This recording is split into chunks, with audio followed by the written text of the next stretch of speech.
இந்த வழக்குல 48 சாட்சிகள்ல ஒன்று கூட பிறல் சாட்சி இல்லைன்னு சொல்றாங்க. அப்ப அந்த அளவுக்கு பெண்களுக்கான ஒரு நம்பிக்கை வந்துருச்சா? சுதந்திரமா நம்ம நம்ம வந்து நம்பிக்கையா சொல்லலாம் போயிட்டு சாட்சி அப்படின்ற மாதிரி. 48 சாட்சிகளும் பிற சாட்சி ஆகாததுக்கு காரணம் என்னன்னாக்க, அந்தந்த பெண்களுடைய வலி, மன வலி, உடல் வலி, அது மறக்கவே முடியாது. அவங்க சமுதாயத்துல அவங்களுடைய நிலைமை என்ன, இன்னைக்கு பேர் தெரியல, பிளைண்ட் பண்ணிட்டாங்க. அதை கூட 70 ஒரு 2016 76ல 76 வந்து இவங்க பேரை வந்து வெளியிட்டு இருக்காங்க. அதை உடனே கண்டுபிடிச்சாலும் பிளாக் பண்ணிட்டாங்க.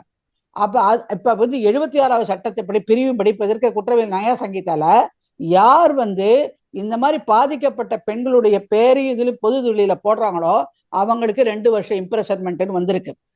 2 வருஷம் சிறை தண்டனை, இரஸ்பெக்டிவ் என்ன இதுல இருந்தாலும் சரி, பொதுமக்களா இருந்தாலும் சரி, அதிகாரிகளா இருந்தாலும். ஆனா இன்னைக்கு அந்த பொண்ணோட எஃப்ஐஆர் போட்டு, கிண்டியில இருக்கிற பொண்ணு, அந்த பெண்ணோடைய எஃப்ஐஆர் போட்டு பேரை போட்டு பண்ண கோட்டூர் காவல்துறையை சேர்ந்த அசிஸ்டன்ட் கமிஷனர், டிஜிபி, ஐஜி ஒருத்தருக்கு ஒரு பனிஷ்மெண்ட் நடக்கல. இன்ஸ்டன்ட் பனிஷ்மெண்ட் ஏன் நடக்கல? அதுக்கு பதில் சொல்லுவாங்களா? அது பெண் ரீதியாது, அது உண்மைக்கு இருக்கட்டும். இப்ப இதுக்கு வருவோம். இப்ப வந்து 76 சாட்சியங்கள் ஒருத்தர் கூட பிற சாட்சியமா சொல்லாததுக்கு காரணம் உண்மை வெளியில வருது. உண்மை வெளியில வரும்போது மனசாட்சிங்கிறது பிற சாட்சியம் சொல்லாது.